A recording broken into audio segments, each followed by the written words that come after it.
Conversamos esta noche con el diputado José Carlos Mesa del Partido Republicano. Diputado, ¿cómo está? Muy buenas noches. Muy buenas noches. Por acompañarnos. Muy buenas noches, Álvaro. ¿Tienen los votos para la acusación constitucional hoy? Yo creo que hoy estamos más cerca. De hecho, mañana a primera hora uno va a poder ver, por ejemplo, en los periódicos de circulación nacional, como diputados de centro, como el caso del diputado Calisto, ya señala que él considera que existen los argumentos suficientes para acusar al ministro Jackson.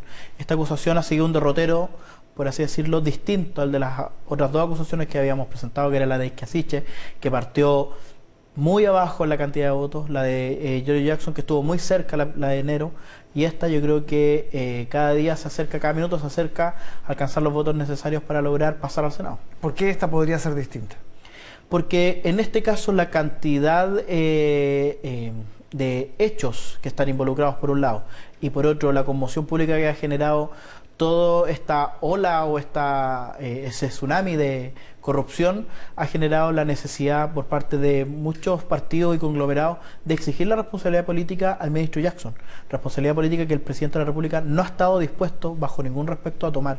Y la Cámara de Diputados tiene una herramienta para exigir las responsabilidades políticas, que es la acusación constitucional. Ya, el presidente dice que no hay fundamento y que pide que no sea el voleo esto.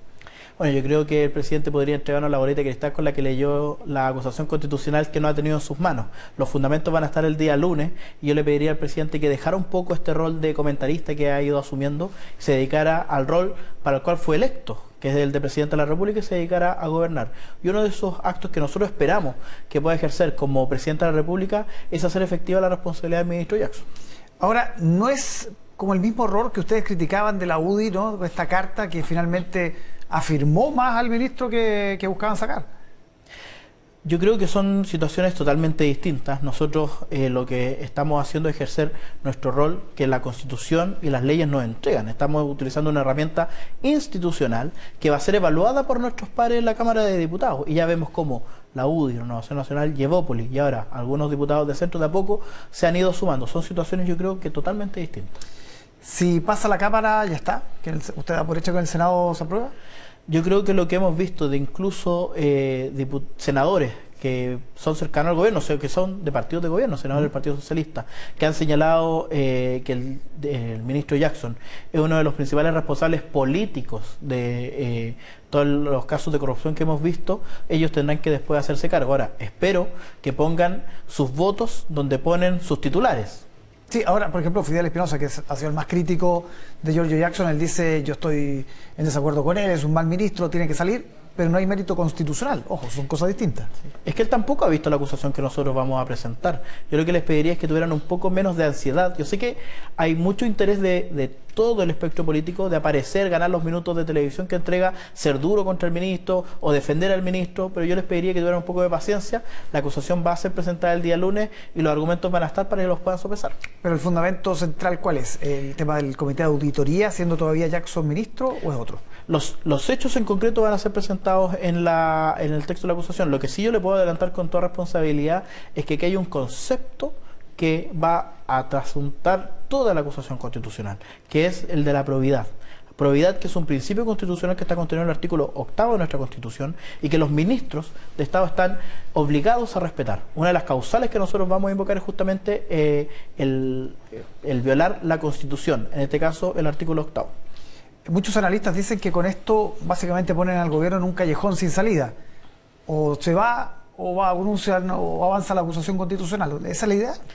Yo creo que el que se puso en un callejón sin salida fue el propio gobierno. El ministro Jackson hace rato que debió haber salido del gabinete, pero desafortunadamente, como es tan amigo del presidente, tan cercano, él se mantiene por este vínculo de amistad. Aquí lo que nosotros hemos visto es que se relajaron las normas de fiscalización, que se relajaron también las normas para entregar estos recursos y que todos quienes hoy día están involucrados en esa toma de decisiones para que se relajaran estas normas, o era el propio ministro Jackson o eran sus más cercanos. Lo que pasa, por ejemplo, con el señor Miguel Crispi, que es asesor del segundo piso, lo que pasa con la directora de presupuesto. Entonces, el ministro Jackson tiene que hacerse responsable.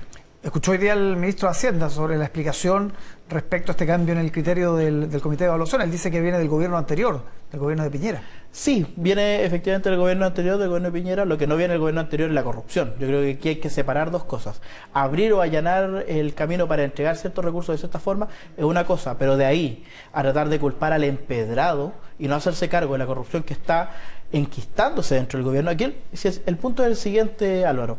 El gobierno tiene la oportunidad de dar un golpe de timón y llevamos 2 meses esperando ese golpe de timón y no lo da.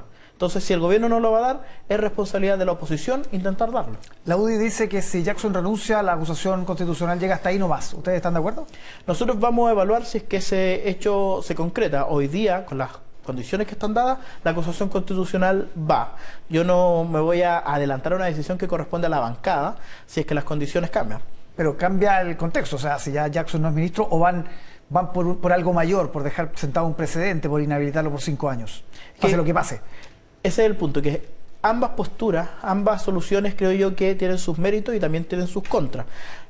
Vamos a tener que evaluar si es que las condiciones se dan. Hoy día yo por lo menos por responsabilidad no podría adelantarlo a un juicio. ¿Es cierto que el RN y la UDI quedaron resentidos, que ustedes se adelantaron, que no les informaron antes, que se arrancaron con los tarros con la acusación? Yo que por lo menos no he recibido ese tipo de comentarios. Quizás si ellos lo han comentado en otro espacio, habrá que preguntárselo a ellos. Por lo menos lo que nosotros hemos percibido dentro de la Cámara de Diputados es que si no lo hacíamos nosotros, lo iba a hacer alguien más.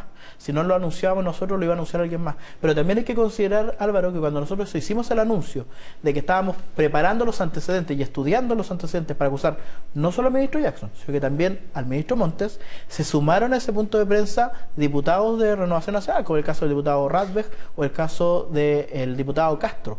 Ellos también estaban considerados dentro de esta decisión desde un comienzo. Y yo lo que los invito es que se hagan parte de la redacción de esta acusación constitucional y se hagan parte también de la defensa a nivel institucional en la Cámara de Diputados y a nivel público hacia afuera. Si se aprueba la acusación o sale o renuncia antes o es removido el ministro Jackson, ¿van por el ministro Montes? No necesariamente, porque cada una de las acusaciones constitucionales tienen que ser analizadas en su mérito. Si nosotros anunciamos una acusación al ministro Jackson es porque consideramos que existen hoy día los méritos suficientes para hacerlo. Si no hemos anunciado aún una acusación al ministro Montes es porque creemos que todavía no están los antecedentes suficientes. En el caso del ministro Montes, nosotros no hemos visto personas cercanas a su círculo de influencia, no hemos visto seremis instalados por él mismo, como pasa en el caso del ministro Jackson y el señor Crispi. Creo que las situaciones son distintas, pero desafortunadamente para el gobierno todos los días vamos encontrando nuevos antecedentes, se van conociendo nuevas aristas de este colosal caso de corrupción, y eso por supuesto que, como le decía a propósito de la eventual mantención de la acusación, si es que el ministro renuncia o es removido, lo mismo va a ocurrir en el caso de una eventual acusación al ministro Montes. Ya hay algunos datos que dan cuenta que esto no solo salpica al gobierno, al Frente Amplio, ¿no? Hay personeros en el Biobío que no son del gobierno. En el norte aparecieron nombres también, incluso de gente de Chile Vamos. ¿No hay ahí una mirada un poco más cauta de que esto finalmente vaya a ser algo transversal, que finalmente pase un poco lo de Soquimich, ¿no? Que al principio celebraba el gobierno de Michelle Bachelet y después tuvo que salir Peña y Lillo? Yo creo que hay una gran diferencia, voy a tratar de decirlo de la manera más sobria posible para no sonar muy soberbio. Pero hay una gran diferencia entre lo que pasó con el caso de Soquimich y lo que pasa hoy día.